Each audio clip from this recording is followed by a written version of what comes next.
Momentum Authentica. I'm Dr. Andy Kaufman, and I'm very pleased to have back two special guests that I know you all love because you've watched their previous video many, many times. And I'm speaking of Dave Parker and Dawn Lester, and I want to just show you again their book, excellent, well-researched book that I know a lot of you may already be reading, What Really Makes You Ill. And we are going to have our second chapter in our series to have discussions about some of the topics in this book. And today we're going to talk about non-communicable diseases. So we're going to get out of the infectious disease realm and go into some more common ailments. And so good morning, Dawn and David. Good morning, and thank you for having us back, Andy. Look forward to this. And actually, I know it's the afternoon where you are. We're far apart from each other. But what will you tell the audience what exactly you mean by non-communicable diseases? Okay, well, if we go with what the sort of medical establishment say, in short terms, really, is anything that's non-infectious, so non-communicable, non-infectious, so basically anything that doesn't involve a germ of some sort, be it bacterial or viral. That's broad brush what they mean by it. They have their own ideas as to what actually is responsible for these diseases, and we'll run through a little list of them because we do describe them obviously in detail, many of them in our book, which we'll probably mention quite a few times. But the medical establishment, I'm just looking for their what they believe are the main four factors. Right, so yeah, the medical establishment tend to think that they put down four factors, which is tobacco use, physical inactivity, harmful use of alcohol, and an unhealthy diet. Those are basically the four factors that they believe come to these NCDs, as they call non-communicable diseases. We obviously have a very different idea. Our research shows, again, yes, four factors, but very different ones, which we discuss in the book, which are the four factors that we would find is poor nutrition, toxic exposures to many chemicals, which we'll talk about, EMFs, which is electromagnetic frequencies, and excessive and prolonged stress. And the factor that they work through those four things is the release of excessive, I forgot the word has just slipped my mind. Free radicals. Is it free radicals? Yeah, that's free radicals, yeah. That's the word, free radicals. And obviously we talk about them in details to show just how the build-up of free radicals, which, as we explain in the book, free radicals are released in the body through its normal functions every day. Absolutely. David, if I might interrupt for a minute, because I wanted to spend some time on free radicals, and it's something like I've talked about a little bit because people ask me about hydrogen peroxide pretty often. But I noticed that with the establishment list of causes, and your list had one thing in common related to nutrition. And I found that quite interesting that nutrition is mentioned, but yet for physicians, when they're during their training, we get almost no training at all on nutrition. And then we have, nutritionists that work and dietitians that work in hospitals and such, but they seem to be highly influenced by organizations like the American Diabetes Association, the American Heart Association, right? And those organizations are mostly funded by the pharmaceutical industry, right, and other healthcare related industries. So what is distinct about your view of the nutritional causes versus the establishment's view? Well, I mean, you hit on a very important point there about how associations like the Diabetes Association, which is supposed to give people good advice for their disease, or actually get their funding from the very people that are in some ways responsible for the problems that are caused. So, conflict of interests, absolutely. So when we talk about nutrition, we're talking about food that contains antioxidants. So this is really all your coloured fruit and veg, really. Well, as a nice rule of thumb, if it's got lots of different colours, then you're getting lots of antioxidants. And these are the things that will mop up free radicals. Obviously, the body also releases melatonin when you're sleeping, nighttime, and it's quite important during hours of darkness. And melatonin is released, or one of the things that's released, and that also mops up antioxidants. So, when you've got a healthy body that's taking in good nutrition, and you get regular sleep during hours of darkness, we may come on to why that's important a little later, the body can cope with the free radicals, and they're mopped up, if you like, and expelled from the body in a normal way. But if you're getting poor nutrition, then you're not getting those antioxidants to mop up the free radicals. And if you're not getting good sleep during hours of darkness, so the body can't release things like melatonin, again, to mop up them, then you get a build-up of free radicals. And free radicals in the body are quite destructive. If they're not got rid of, they will have damaged down at cellular level. They'll damage tissues. And this, of course, longer term can lead to all sorts of bodily problems, not least of which is cancer, which is a long-term tissue damage, really. So it's extremely important, and it's really surprising that doctors are not taught much more about nutrition in their training. Maybe there's a good reason for this, coming back to how they're trained, and who it is that's training them, i.e. the pharmaceutical companies mostly, who obviously want to sell their drugs. They don't want to make it as easy as, have a good diet of nutritional fruit and veg and you'll be fine. They obviously don't want to tell you that. There's no money in it for them. But it goes a little bit deeper than that, because people think, oh, great, okay, down the supermarket I can get all my fruit and veg down there, and therefore I'm going to be okay. But it does go a little bit deeper, and it's a little bit more complex than that, because the way fruit and veg is grown now are not necessarily grown in a healthy environment. So the uptake of the fruit and veg when they're growing doesn't necessarily mean that they've taken up from the soil the nutrients to then be able to impart them to you when you eat them. So it becomes a bit more complex. You can get fruit and veg in your supermarket that looks great, but its nutritional value might not be as good as it should be. And then, of course, if you're cooking it, you lose more nutritional value. So the overall nutritional intake can be lower than it ought to be.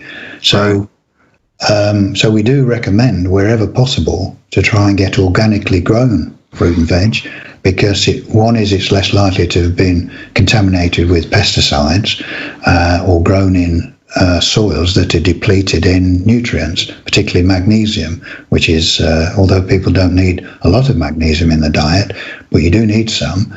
And that's seems to be one of the first things that suffers in soils that are not looked after properly, and that they've relied on heavy use of fertilizers to grow the produce. This is the farmers, and these fertilizers kill the soil. Really, the soil is not healthy, and so you're not getting the nutrients when the things are growing. So you can be sort of lulled into a false sense of security, where you think, oh, well, I'm getting the fruit and veg, but you're not able to really get the full nutritional value. Yeah. So, David, this is something I've definitely talked about, how the modern agricultural practices have really depleted the soil, and the overuse of glyphosate destroys the microbes in the soil. So it really is kind of a barren food supply in a sense. And, I certainly have emphasized the need for trace minerals. But also some macro minerals like magnesium are definitely deficient in people with a poor diet. I wanted to. I was going to say, that's all part of what they call the Green Revolution. The whole point is to put fertilizers and using chemicals to fertilize the soil, but they may have one or two chemicals and minerals that are needed, but they don't necessarily have the full complement. So it's NPK, so it's sort of nitrogen, potassium and phosphorus, and that doesn't include magnesium. And plants need food,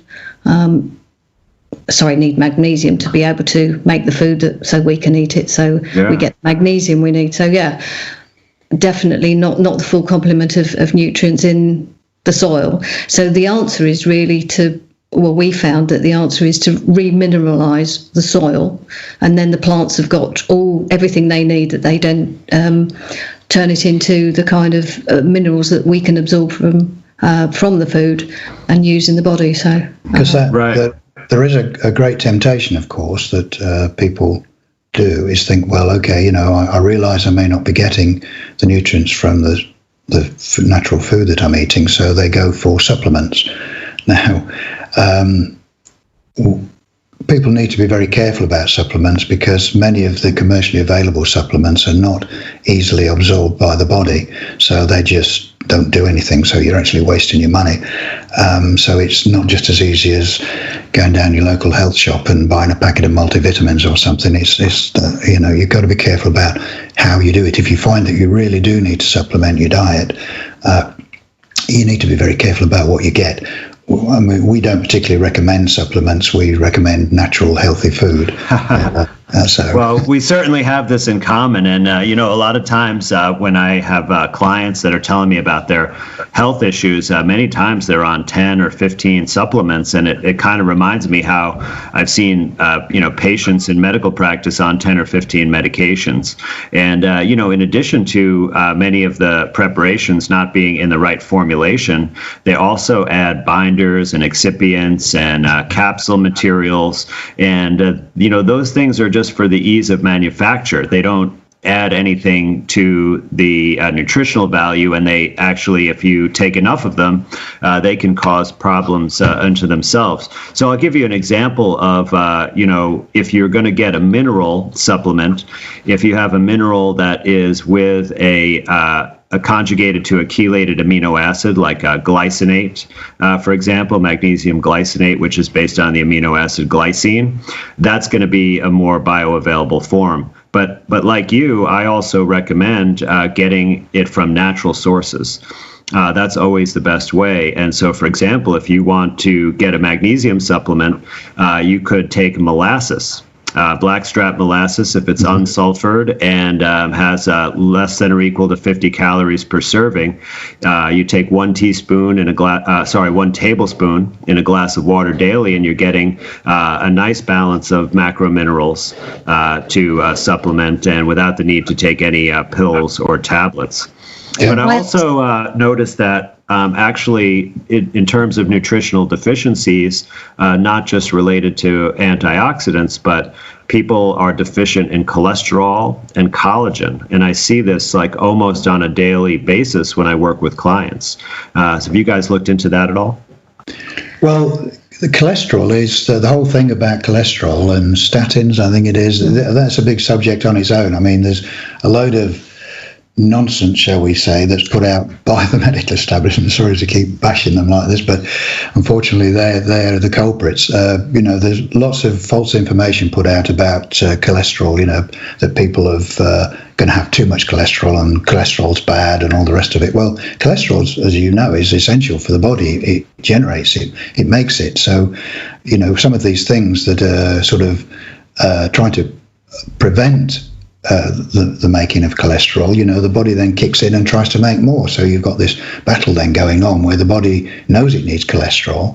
The real problem is oxidized cholesterol, which is the problem. So cholesterol is a natural thing for the body and is required. So particularly for the brain, yeah. And it makes you wonder why they're trying to lower everyone's cholesterol when it's essential for the brain. Only one of the organs, but I mean, it's not good to have too low a cholesterol. I mean, it's actually really low levels are actually quite. Yeah. Well, you probably know more about how dangerous. Yeah. Well, there's a large study done, I think, by the World Health Organization that showed that people with higher cholesterols actually live longer.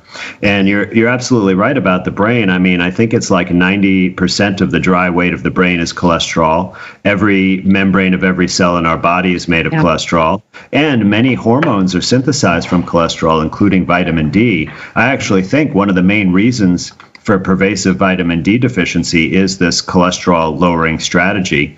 And, through Freedom of Information Act disclosures, we have seen that there was collusion between government agencies and the food industry and the pharmaceutical industry to deceive the public, naming cholesterol as a villain. And then what they did is they increased the sugar content in manufactured foods, which increased prescriptions for diabetes drugs. And this was a kind of a big, huge business opportunity. And in my training, this was still the foremost model that was taught to us. And, it's completely wrong. But to bring it full circle back to the free radicals, and by the way, what a free radical is it's a unpaired electron that sets off a chain reaction of chemical reactions that is very destructive, and it can actually involve macromolecules like our proteins and lipids. And so one of the victims of that is the cholesterol that is circulating around our blood, which has many different functions, including signaling. And the cholesterol gets oxidized by these free radical chains, right? When we have too much oxidative stress, which can occur from like high carbohydrate diets, then our own metabolism produces them. Or if we eat a lot of processed food that has various types of chemicals that can induce free radicals, and we're deficient in nature's antioxidants like vitamin C and vitamin E and other phytochemicals, as you mentioned. So can you talk a little bit more about the oxidation of cholesterol and how that is important in disease? Did you want Oh, well, the point, as you said, the body actually needs cholesterol, and it's, I think, something like 85% is made by the liver anyway. So any deficiencies the liver will make up. But the studies that began began the whole idea that cholesterol was bad, and in fact, actually, it's LDL that's supposed to be bad, and HDL, and I can't remember exactly what they stand for. And I'm sure you. Yeah, it's a high density lipoprotein and low density lipoprotein. Yes, and the LDL is supposed to be the bad one, and the HDL is supposed to be the good one. But according to Dr. Russell Blaylock, it's the only reason that LDL is supposed to be bad is because it's more easily oxidized. But oxidation of any part of the body, obviously, the free radicals, they can cause damage. So because, as you say, with the cell membrane being made of cholesterol, anything that will attack that cholesterol will attack the cell and start causing damage. And then the cell doesn't work, cells don't function properly, and at that level, that's when you start having the damage, and that can either in the organs or tissues everywhere can start to be problematic. And that's the kind of basis of all illness. I mean, I know people call them different diseases, but they're just illness in different parts of the body. And because cholesterol is just everywhere, it certainly is a major factor. But going back to what the WHO thinks an unhealthy diet is, their focus is really on salt and sugar. They suggest that you lower the amount of salt and lower the amount of sugar, rather than actually talking about proper nutrition. So their idea of an unhealthy diet is just about those particular levels. But then again, there's a confusion about what sugar is, because they're all kind of put into the same body or the same heading, and everything isn't the same. All sugars aren't the same. I mean, you get fruit sugars. Natural fruit sugars are completely different from the manufactured sucrose, which is, as some people say, empty calories. And again, calories lead you to down another rabbit hole, because you do need energy, but to classify a healthy diet as one that provides a certain amount of calories alone is looking at the wrong part of healthy diet, the wrong part of what nutrition really is, because it's all the other vitamins, minerals, phytochemicals, all of that the body needs for its to actually function properly. Right. Well, this sugar thing is really important because, and I think a lot of it has to do with how it's manufactured. Because when you eat a piece of fruit, right, and you have, fructose is the main sugar in there, right? And we know from high fructose corn syrup that that's not a healthy sugar. But here's the reason: it's not the fructose itself; it's the fact that in the fruit there's sugar in a matrix of fiber and other minerals and phytochemicals. So when you put that in your body breaks it down slowly, and the sugar, it has to be sort of removed from this fiber matrix, and fiber is really hard to digest, and some of it's undigestible except maybe by the bacteria in our gut. And so it causes a natural slow release of the sugar into your blood. Whereas when you have refined sugars that have been purified out, and this even occurs if you make fruit juice at home, like, fruit juice basically liberates the sugar from the fiber and makes it like a refined product. But normally what they do is they'll just take the sugar out of there, right, like from sugar beets or sugar cane or from corn in the form of high fructose corn syrup, and then just add that pure sugar.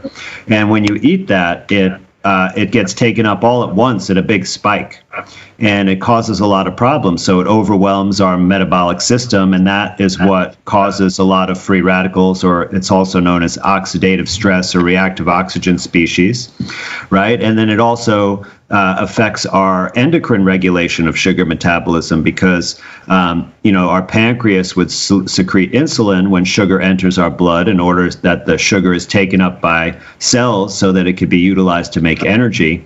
But when it's so sudden and so steep a rise, then it overshoots and a little bit too much insulin comes out, and then your sugar goes a little bit too low, and that's when you get like a little bit irritated and hungry, right? They call it hangry, and you might not behave very well when you're in that state, and then you're hungry again, and then what do? You go and eat more sugar, and this vicious cycle kind of continues, and it has behavioral effects, and it has metabolic and physiologic effects for causing disease. Yeah, but when you eat, sorry. I was just thinking that this is one of the examples that shows just how important it is to have food, natural food, because nature packages it perfectly well. So if you're eating natural food, healthy food, that's the best way to take these things in. As soon as you get interventionism through manufacturing things or through medical intervention, that's when it upsets the whole balance of the body. It's one of those old stories, where nature knows best. If you eat the packages, the fact that food in the way that nature's packaged it, it's well balanced, it's easily assimilated by the body, and everything is fine. And as you say, the slow release part of the sugars that you're taking in is completely different. And as you say, it's not so much the sugar content, it's the fact that there are all the other factors within a food, that they all work, they all function together. It is packaged there, and there are probably lots of other elements within foods that nobody's even looked at or they don't understand it, and that's why concentrating on lowering sugar and keeping it in a kind of very general sugar content it's not enough, but then that's the point, that they don't really want to upset the food people and the sugar people and the sugar industries. Yeah, these are very rich industries, and they have a lot of pulling power with sort of governments, particular ministers and that in this country, and sort of congressmen in the US who are easily swayed by big money. And that's what happens. They've got a stranglehold on all of these things, and the information doesn't get out to the public as to what is truly a healthy diet, because there's too many vested interests. But that's just a sad factor, which we're trying to rectify by getting some information out there so that people can make informed decisions. Yeah, because diabetes is certainly a disease that's increasing. More and more people are being diagnosed with it, and children, of course, which is not too surprising considering the diets. But I'm sure you probably know more about the statistics for that. Yeah, because the medical establishment we've got sort of type 1 diabetes, and type 2 diabetes. And I think, if I remember correctly, they attribute type 2 diabetes more to be a dietary problem, and type 1 is when your body's just not making insulin anymore in sufficient quantities, or if at all. But all of these diseases, to sort of come back on track where we thought we might like to go with this, these sort of so-called non-infectious diseases, from what our research, apart from the nutritional side of things, which is extremely important, we've found that the body gets knocked out of kilter, if you like, mainly by the sort of assault of chemicals in various forms that the body is subjected to on a daily basis. And these sort of, I think we put a list together where just some of these chemicals come from, which people might not consider, because some of them are a bit surprising. I mean, probably people are quite happy to understand that there's all sorts of things that appear in their water. I know you've certainly talked about this, water from the tap is not good stuff. And it's got all sorts of additives that the water suppliers put in there, which can be fluoride, or chlorine. And we even get ammonia put in our water over here now, which is, you just think, wow, crazy people. So we get 3 lots of stuff. You think, I guess it's easier to clean glass with the water then, if there's ammonia in it. Well, yes, we certainly make sure we take all that out here, but you just think, who are making these decisions to think that it's a good idea to have ammonia as well as chlorine in your water, But so, and of course the filtration systems in your water supplies are not as good as they should be. This is at the mains water supply, so you're getting all sorts of effluent from pharmaceutical companies and industrial places. So there's all sorts of stuff in your water. So that's one place, the air we breathe, through industrial pollutants in the air, even geoengineering. I know that's a subject on its own with chemtrails and things, but, the air gets polluted. So there's all sorts of chemicals there that people are subjected to. Agriculture, we talked a little bit about it earlier, the ground that stuff's grown in, there's pesticides and herbicides, fertilizers, so the soils are not healthy. Also with crop spraying, you get a lot of drift so even though may not be exactly living on the fields, as it were, the crop spray, when they're spraying, with their fertilizers, that you get a lot of drift. It can go a long way. So again, you're inhaling this stuff, and it's contaminating your food, your body, your own ground, and you may be growing your own fruit and veg that's then being contaminated by the farmer a mile or so down the road who's spraying his chemicals. Cosmetics and personal care products, lots of things in those, parabens, phthalates. These are both endocrine disruptors, and we can talk about the endocrine system maybe a little later. And clothes. Now, people may be surprised by clothes as being something that pollutes their body, but there's all sorts of things in them, just the dyes and the plasticizers that are in clothes, the synthetic fibers, some of it may be with GM cotton. And so, even just wearing the clothes you wear, and we notice, I don't know whether it's happening in the States, but over here, it's very difficult to even buy a pair of socks that has not got some bio something, kills bacteria or something. Oh, my gosh. Something.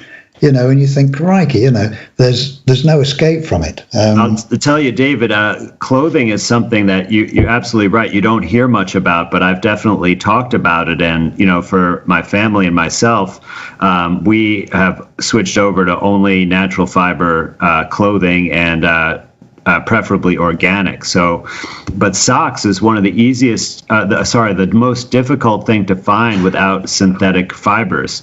And I did find one brand that has 98% organic cotton and 2% elastane. And that's the absolute best that I was able to find. And I bought like 15 pairs. Stockpiling. Yes. I don't know if it might not be available in the future, but yeah, the synthetic fibers in clothing, which are all the rage. I mean, if you go into a store at the mall or the shopping center, it's hard to find clothing that is 100% cotton or 100% wool, and everything has plastics in it, plastic fibers, and those all leach chemicals of various types. And there are articles you can find that describe this in more detail, but a lot of these are endocrine disruptors, and they especially affect our sex hormones. So this is definitely a big thing. And of course, among all the chemical exposures that you mentioned, many of them are cancer-inducing or carcinogenic. Yeah, sure. Among other things. But when the establishment talks about nutrition, they don't talk at all about the chemicals in the food supply. And, the business model of a grocery store, the way that they are set up is around the perimeter of the store, you have all of the fresh whole foods. So, you have all the meats, you have all of the fresh vegetables and fruits. And then in the interior of the store, it's all processed food.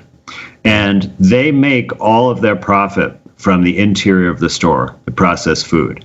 And that's the food business. And that's all the food that is riddled with various types of chemicals. And I wanted to give an example because in your the part of the chapter where you talk about autoimmunity, you had mentioned hydrocarbons as a potential cause, and that there are some scientific studies. And hydrocarbons are basically chemicals derived from petroleum. They're organic solvents mostly. And there are several products on the market, especially in vegan products, that use hydrocarbon solvents like hexane to actually manufacture fake meats and products like tofu.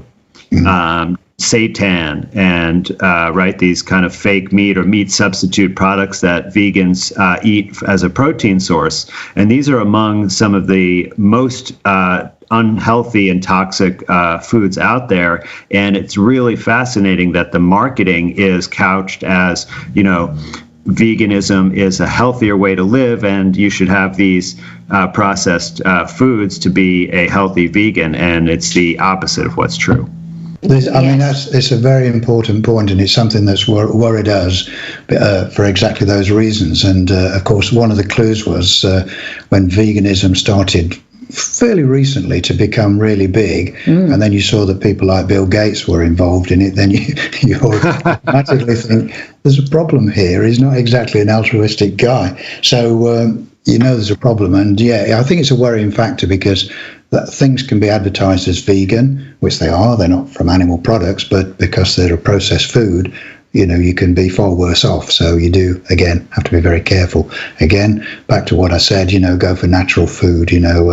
It's packaged very well by nature, so you've got to stay away from processed food. Even if it says vegan on it, you need to stay away from it. Right. Well, I usually advise people, if you're going to buy food that's in a manufactured package, that it should only have one ingredient, like dried kidney beans, for example, right? Or brown rice, or quinoa, or millet, or sorghum, or any of those good whole grains.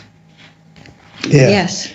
So, it's a minefield just buying good food. But, I think once people have sort of are aware of these traps, if you like, they can avoid them and not just go by the way it's been marketed. And veganism is a prime example of how the marketing has deceived people into thinking that eating healthily, even meat eaters have gone to, if I have sort of 50% of my diet is vegan, when they don't realise they're still poisoning themselves with what's in it, Absolutely.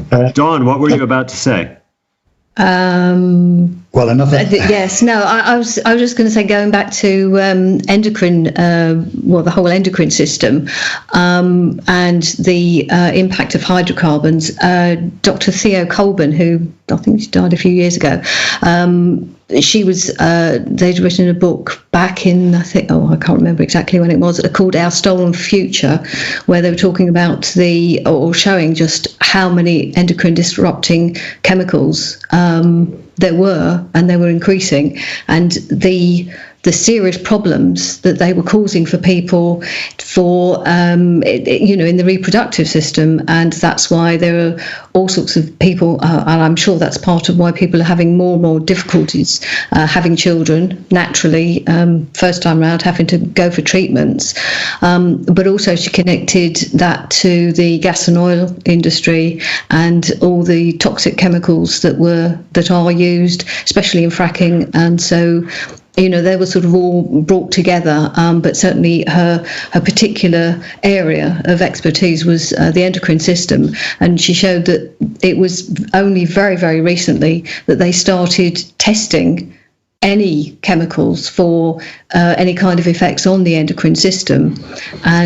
But the endocrine system is what affects the original sort of development, growth.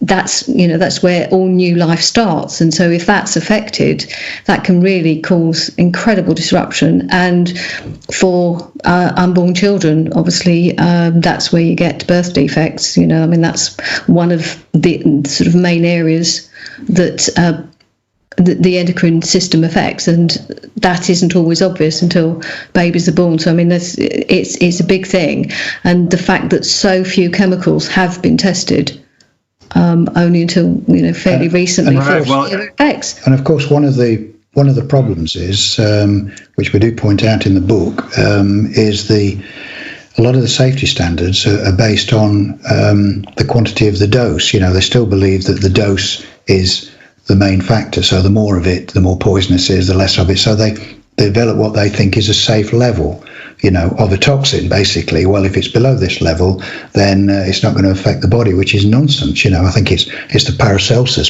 principle, isn't it? The problem is in the dose. Well, it's not. A poison is a poison. So all you're doing is saying, well, I'm going to have a little less of this poison. But if people think of them as poisons, there's no safe level of a poison. It's going to have an effect. It may not be as noticeable, but it will have an effect, and it'll be a detrimental effect. And particularly with the endocrine system, as you know, the hormone releases are tiny, tiny amounts. There was some figures that I looked at, which I'm not going to try and remember, but there's such tiny amounts that it doesn't require much of some of these toxic chemicals to completely disrupt the hormone excretions from these ductless glands, which is the endocrine system. It doesn't take very much at all. So this Paracelsus principle of, the dose is the important thing. No, if it's a poison, it's a poison, and you shouldn't be taking it into your body. There is no safe level. It will have a detrimental effect. You just may not see it straight away. Right. Well, sorry, if I may, I wanted to mention, because this applies to pharmaceuticals as well, because, pharmaceuticals are generally poisons, and in order to determine, what they say is a safe dose, what they do these assays usually with animals, where they give different doses to the animals, and then they see what dose do 50% of the animals die. Right, and they call that the LD50, lethal dose 50%. And so they only calculate that. So let's say that we have, drug X, and we say that at 100 milligrams, 50% of the animals die. Okay, so we'll just say, we'll give 10 milligrams, right? But they don't go and look at what is the LD0. Like, what is the lowest dose that no animals die? And wouldn't that be the safe dose? Instead, we're just guessing somewhere below 50. So that means some people are going to die, most likely, not zero, and just an unknown percentage. And we consider that, to be a reasonable thing, or at least the FDA does, in terms of their toxicity standards. And this is why we have, a minimum of 128,000 people in the United States dying a year from prescription drugs. And that's when they're taken as directed. So not misused, no mistakes, as directed, because of this toxicity. And I want to give also one example of an endocrine disrupting drug that has been studied, because you mentioned, that there are not many studies on some of these things, but even if there are compelling studies, it doesn't necessarily lead to any change in policy. And the example I want to mention is atrazine. which is I believe it's a pesticide used in agriculture. And it has been clearly demonstrated by a researcher, I think at Berkeley in California, or it could be Stanford, that it is a major sex hormone disruptor. And in experiments with amphibians like frogs exposed to even small amounts of atrazine, they had disturbed genitalia in the offsprings, like hermaphroditism, where the frogs had both male and female genitalia. And so you can imagine that this could have major effects on development and on things related to sexuality, like fertility, as you mentioned. And so this data was presented to the Environmental Protection Agency, and the EPA said that there wasn't enough evidence of harm to even regulate the substance at all. So they didn't even determine a safe level, if there is such a thing, as you point out, David. So it's like we really, the only way that we can protect ourselves against these things is to become knowledgeable about it, by like reading your book, for example, and then by paying very close attention to how we get our food. I feel the most secure buying food from local food growers who I have a relationship with, and I talk to them about their practice. And if I ask them, hey, can I come out and visit your farm or your ranch? And they say, yeah, sure. They'll show me what's going on there. I mean, I don't want to disrupt their workday too much, but I would offer to lend a hand, perhaps. But that kind of relationship with people that you have and you build trust, then there's a cost. If they want to take a shortcut and use some chemical to increase their yield, they know that it's disrupting the relationship, and there's a cost to it. And certainly, the way that you can mostly guarantee safe food is actually to grow your own food. Mm-hmm. Although you're still not 100% safe, because, like you said, that there's, in the wind, right? Yeah. There may be glyphosate and other chemicals. Yeah. Yeah, so it is a minefield, literally. But we have to do something, and as they say, the truth will set you free. The more people know, the more they can do to sort of protect themselves from these things, and certainly not believe anything the establishment puts out. That's probably your first rule of thumb: is don't believe what the establishment tells you. Choose where it's coming from, whether it's governments or the medical establishment. You have to really look deeper.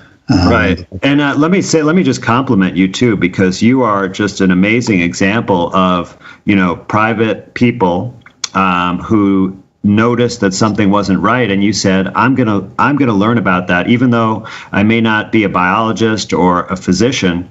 I can spend the time doing research and come to a very deep understanding of what's going on through that kind of effort, of sort of an autodidactic path. Mm-hmm. And I want to encourage people that, we can all do this. Yes. And, there may be some limitations in certain areas, like if I get into biophysics, it's very challenging for me, but that doesn't mean I don't try anyway. But just because, you don't have a certain credential or training doesn't mean you can't learn how to figure out what's going on. And that's really, really important, because, we all have a burden to learn about what's going on around us so that we can make informed decisions. And in order to do that properly, we have to actually learn ourselves. We have to find our own sources of information, and we have to discern how reliable those sources are when we take that information into account. It's really, really important. Yeah, I wanted to shift gears a little bit and talk about inflammation, because this is an area that it's one of those things that's kind of hard to overcome our previous thoughts about it.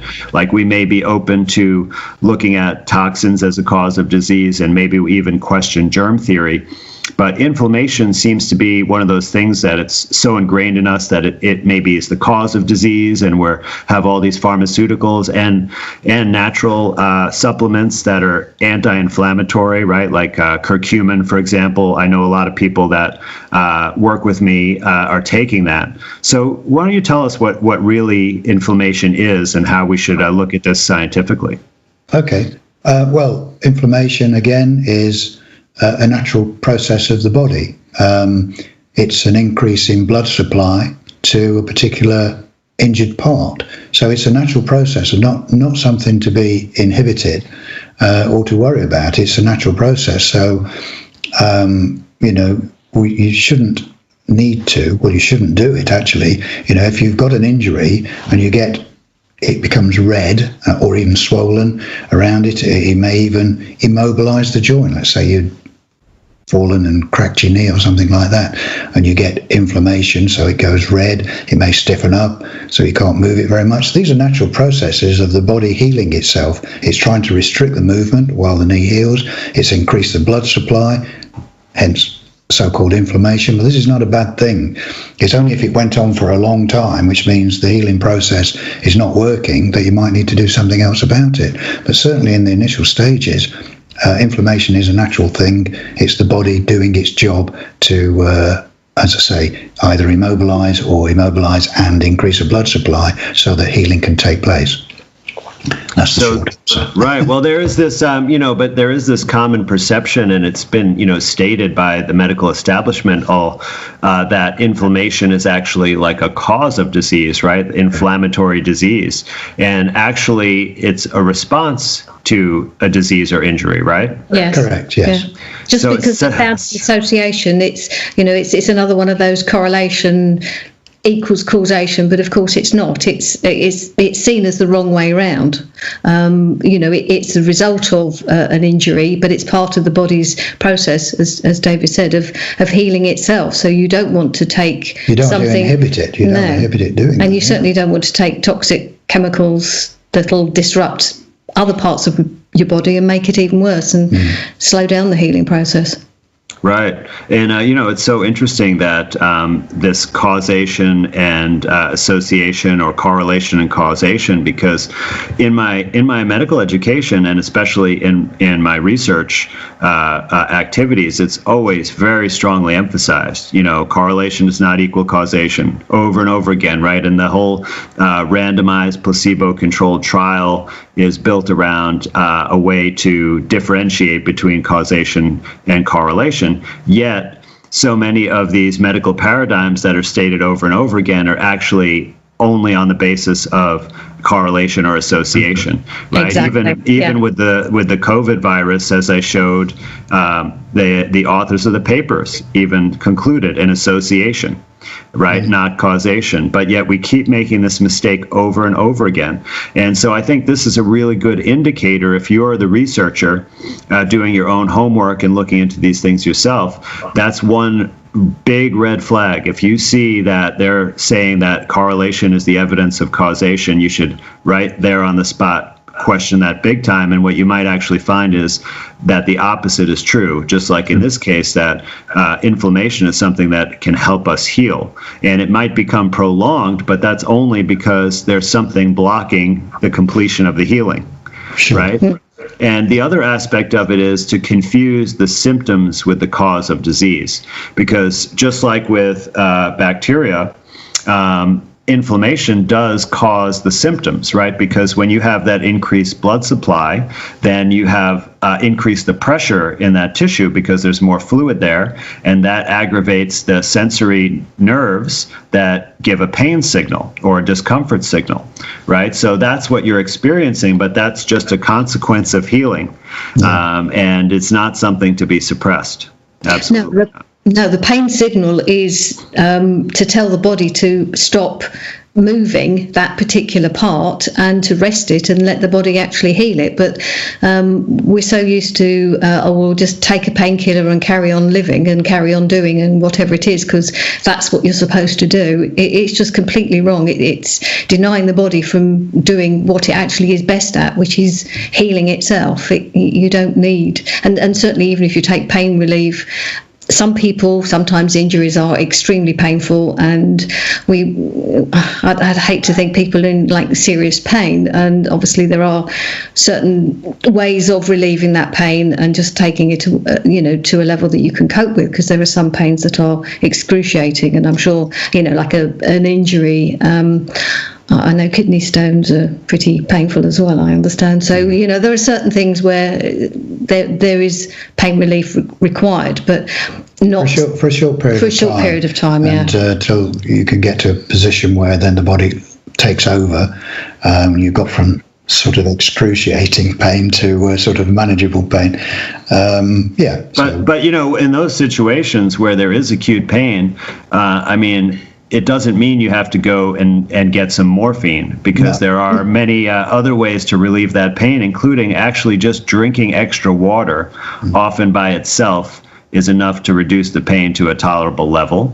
And you can do things like applying ice, which will help numb the area and reduce pain. There's many things you could do. Castor oil packs, which help detoxify the area, because like with chronic pain. So like I have a lot of experience with injured workers, and it's a typical story that they're leading a very toxic lifestyle, as most people are, and they get a physical injury, and they're probably also malnourished in the right constituents to repair the injury. So what happens is that they don't fully heal from the injury, and the immune system deposits some of those toxin materials right at the site of the injury, and that provides a lot of irritation to the sensory nerves, and you get this kind of chronic pain situation that never heals properly.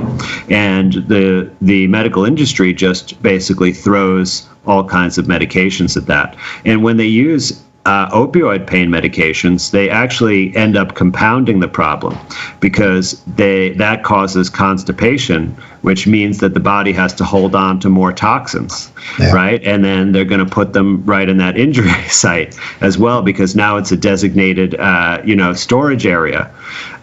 So it's really a vicious cycle. And then you go back to the doctor, you get more medications at higher doses, and it never ends. And I see these people sometimes years later, and they're just miserable, completely miserable from this process.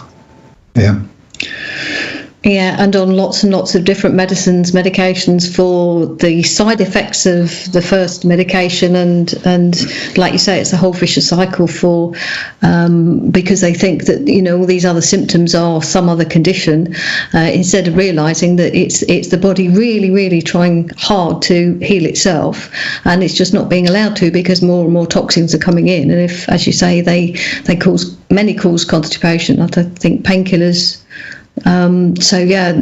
If the body's not releasing the toxins, it's not a good situation, to put it mildly. So, Dawn and David, I think we have time to cover one more topic today. Is there something that is pressing for you, or would you like me to designate a subject? Well, I think we'd just like to mention, because we've talked about, we've used the term autoimmune diseases, because this is a great subject that the medical establishment used to blame a lot of things on, where it means that the body's attacking itself, which is, when you look into the evidence, is complete nonsense. The body's quite smart, actually, and doesn't attack itself at all. And there's no, and we've looked at a lot of this, there's no scientific proof to say that the body attacks itself. It can be poisoned, it can have all sorts of things done to it, but it doesn't attack itself. So it's a bit of a misnomer, really. David, there's another important aspect to that. I mean, I completely agree with you, right? Because our bodies have so much wisdom and complexity to do all these things right.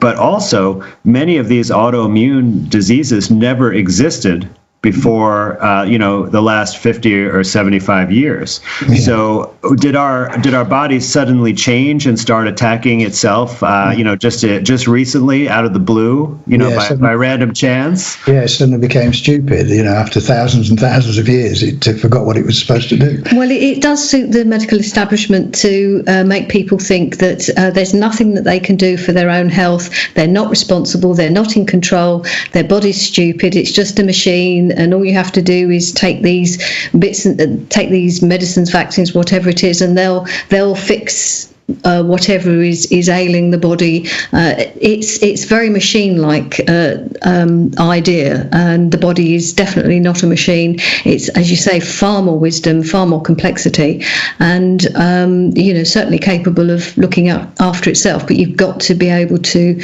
give it the support, and so, nutritional intakes, but also reducing exposures to as many toxins as possible. So people do need to know that where the toxins are so that they can reduce their exposures, and that includes the medications they're given for supposedly sort of helping them restore their health. I mean, from what we can see with any of the classification of autoimmune diseases, they are nearly always toxic based. The actual cause of them is a group of toxins.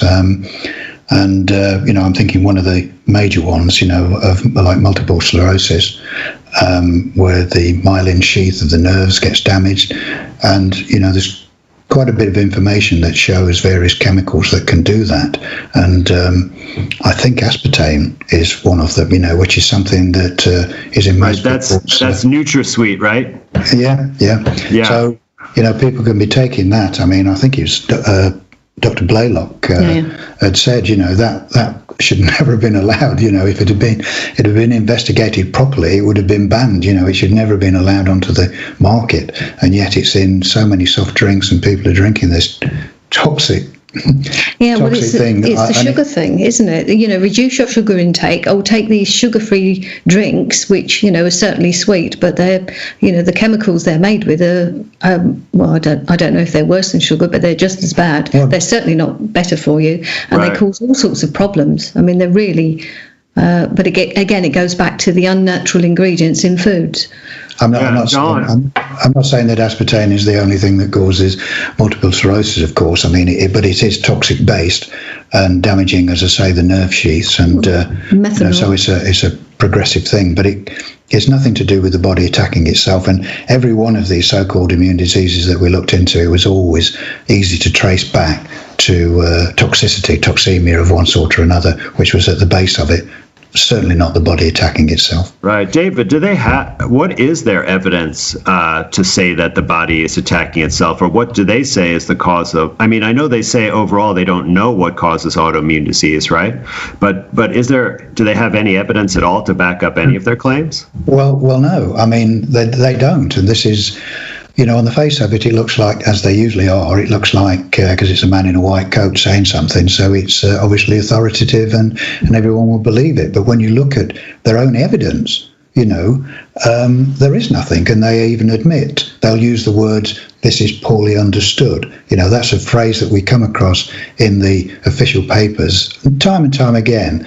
They'll start off talking as if it sounds like they know what they're talking about, and then right at the end they'll say, "but this is poorly understood." The mechanisms for this are poorly understood, which means they don't actually know.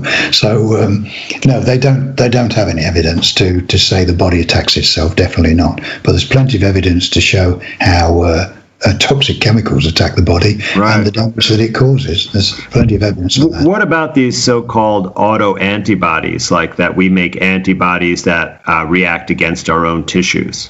Have you looked into that?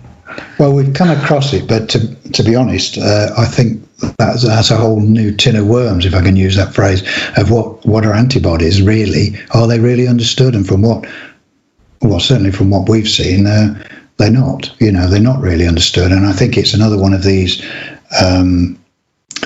we don't really understand it, but we'll invent a new term and make it look like we do understand it. And maybe I'm being a little cruel, but that seems to be what happens, It's an extension of the germ theory, though, isn't it? Yeah. The whole idea that the body's got to produce something to defend itself against the attacking something or other, whether it's an antigen, allergen, virus, bacterium, whatever it is. So the body's producing something to attack. It's just the warfare model, which we've found does not apply in terms of disease. So it's just another way of when something happens in the body, or well, if it's if there isn't a so-called germ or something else, it's got to be another something. They've got to give it another name, and so it's we look at it autoantibodies in that kind of way. It's almost smoke and mirrors, if I can use that phrase. Right. The term antibody, right, means against the body. So, and I think that most people have the perception that antibodies actually destroy germs, but that even if you look in an immunology textbook, that's not the case at all. So I think actually the main role of antibodies, and I want to say that antibodies are not nearly as specific as people think, right? People think that an antibody only reacts with one molecule, but that's not true. There's a substantial cross-reactivity.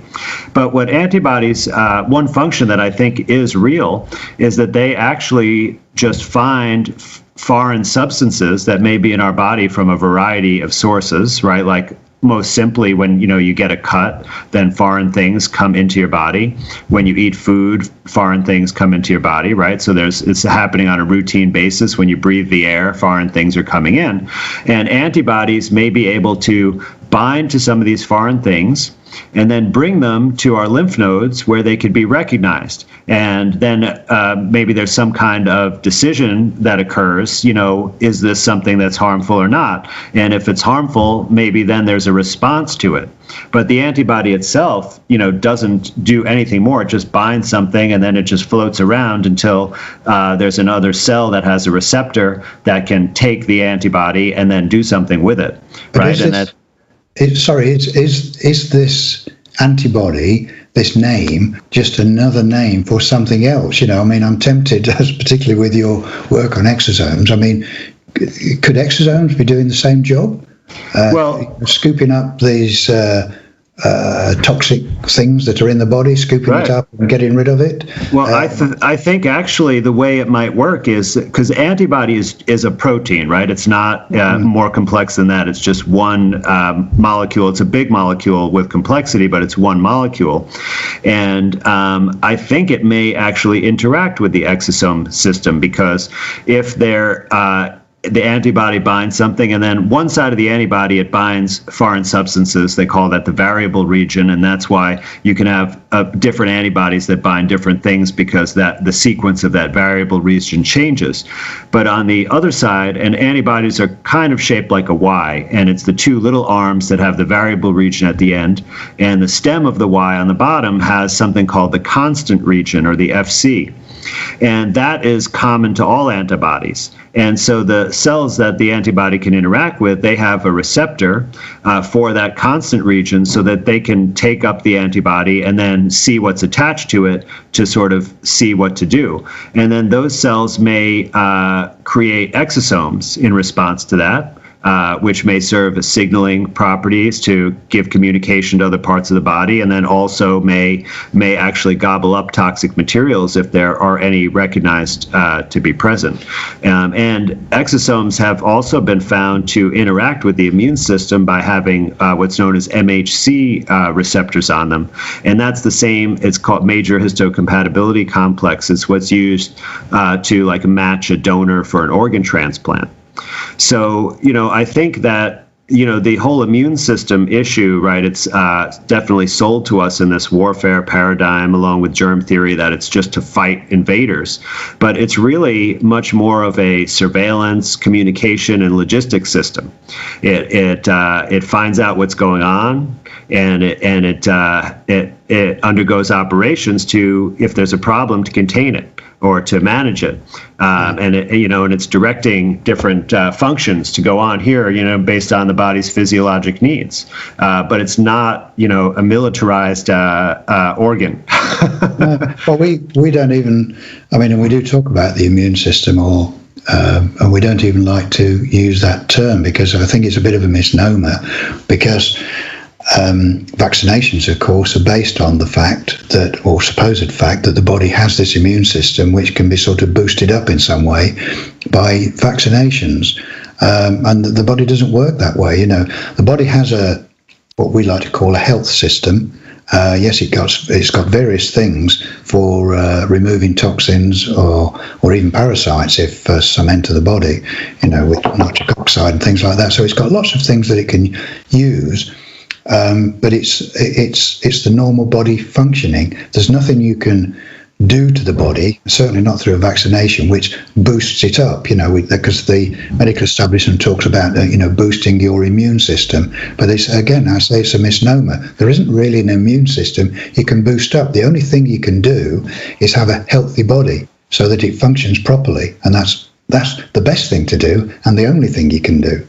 David, I am so glad to hear you say that. I mean, because so many times people, how can I boost my immune system? I like in German New Medicine, which is not something I've studied extensively. I'm just kind of getting an introduction to it.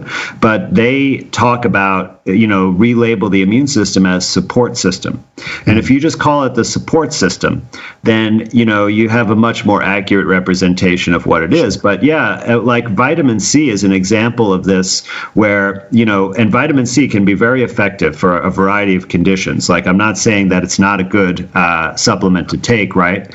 But many times people say that, vitamin C works by boosting up your immune system. And that's simply not the way it works. The way it works is it's a very potent antioxidant. Sure. And so it helps quelch and manage those free radical chain reactions we were talking about before. And you could see that if you think it boosts your immune system, then you're operating in the germ theory warfare way of thinking, without realizing that it's actually involved in detoxification. Sure, because it's one of those strange things, just as an aside to that, is that the human body doesn't manufacture its own vitamin C. Most animals do, but the human body doesn't, so it does need to take in vitamin C, but it doesn't need huge amounts of it.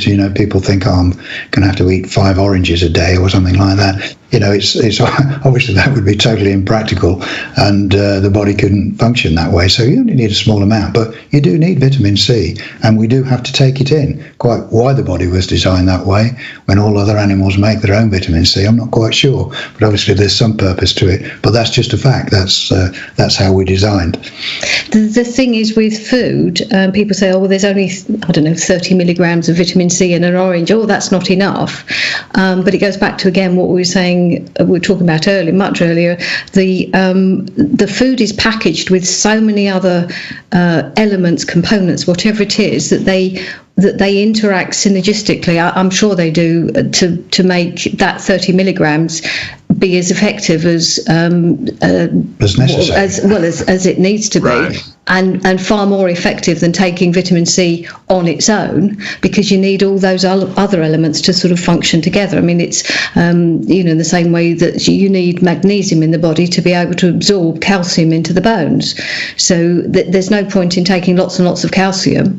Well, not only that, it can be dangerous, but you need the right level of magnesium to absorb it into the bone. So it's with everything else. It's not just the single vitamin, which we're saying before, not to concentrate on just one vitamin or one aspect of the diet. It's if you eat the food, there's a whole complex of nutrients within it. I mean, I can't think of any other way. I mean, it's not just vitamins and minerals, but everything that helps, again, amino acids, everything that the body needs and will absorb and assimilate. Yes, and assimilate and use, and you get much higher nutrient level, and it's actually much better to have an orange, and not worry about the whatever it is, small amount of vitamin C, because there's so much more in it. It's complex, and it's so much more. Right. Well, this whole idea about separating out an individual component from a plant is really the business model of the pharmaceutical industry, because if they purify a single compound and then are able to make it synthetically in a factory, they can get a patent on it and they can have a much, much higher profit margin. But over and over again, it's clearly been demonstrated that it's the combination of all of the different constituents of a plant that is medicinal. And, I think, we may not want to talk a lot about cannabis, but it's a great example of that. When you purify out just the CBD oil, for example, you're actually losing the terpenes and the cannabinoids. And we're talking about dozens and dozens, probably hundreds of compounds. And it's really when the plant as a whole is together that the maximum benefit of all those synergistic interactions. And, almost every thing I recommend is like that. And, the molasses is a good example because it has both magnesium and calcium. And also potassium and phosphorus, so that it will support that balance because those complementary minerals are present in the same food, so it can aid our physiology. And then the last point I just want to reiterate that you made earlier, Dawn, because this is really a central issue, is that many of much of what we're told about the cause of disease are things that are beyond our control, that we are sitting here as helpless individuals against, the onslaught of disease-causing agents of a variety. And of course, if we can't do anything about it, it's just bad luck or random chance or, the evil out there, then we have to rely on other people to manage it for us. We have to rely on the healthcare system, where if we acknowledge the principle of cause and effect and realize that actually we are causing these illnesses in ourselves, perhaps without knowing that we're doing it, but we can learn. And then if we can learn, we can stop putting the toxins in our body, we can improve our nutrition, we can deal with psychological stress, we can mitigate electromagnetic field exposure, and we can restore ourselves to health. And that may be much less profitable, but it will result in far greater health and prosperity for all of us. Absolutely that. Yeah. Couldn't agree more. I mean, it's just, that's the kind of core message of the book, really. And it gives people freedom. It gives them freedom, and that's very important to us, I'm sure, to yourself as well. And I know because you've spoken recently to Derek Brose, I know that's very important to him too. So that's a particular message that we hope that our book will help put across, that people can gain freedom from it, as well as understanding about their bodies and understanding about what natural health truly is, and it gives them freedom from the establishment. Especially at the moment with what's going on. That's so important that people just don't get caught up in this whole fear thing.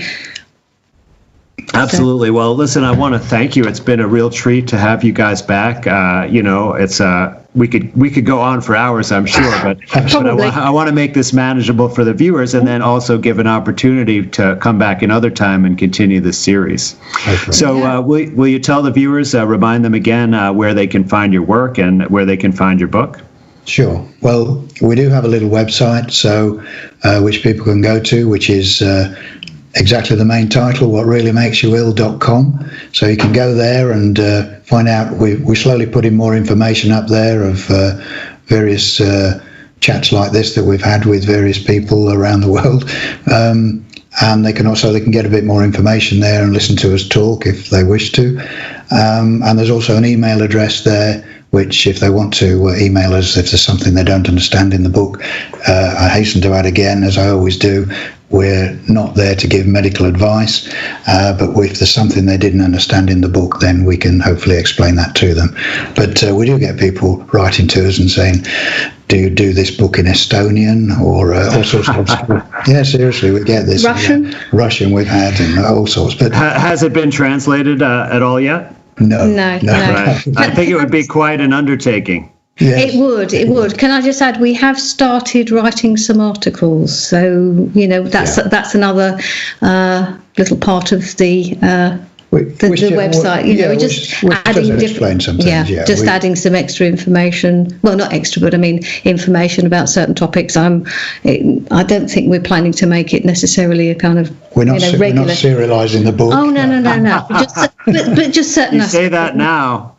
Yeah. Well, the first article is about the germ theory, because that's obviously so pertinent at the moment, and again, it's just, a little sort of, say little, I mean, it's an article, it's the first one, so hopefully there'll be a few more. So we keep appearing on various places. People are approaching us now, which is great, and we've had very good reception for the book. As I say, it's exceeded even our expectations, and it's just gone crazy. So and we really appreciate the support, because it helps us carry on doing this research. It's well deserved. I mean, your book is extremely well researched and presented in a way that's easy to understand, and it's really a comprehensive source. And so you can really rely on it for so much. So I really appreciate you guys being here. Let me remind everyone to please check out my website at andrewkaufmanmd.com. I do offer natural healing consultations and available for interviews, and there's much more on the website. Please sign up for my newsletter as well, which will be coming out soon. And don't forget to subscribe to my channel. I want to keep bringing you more informative interviews and other material like this, and I'd really appreciate if you would be on my list so that you could be notified about what's going on. All right, take care, everyone. Thank you.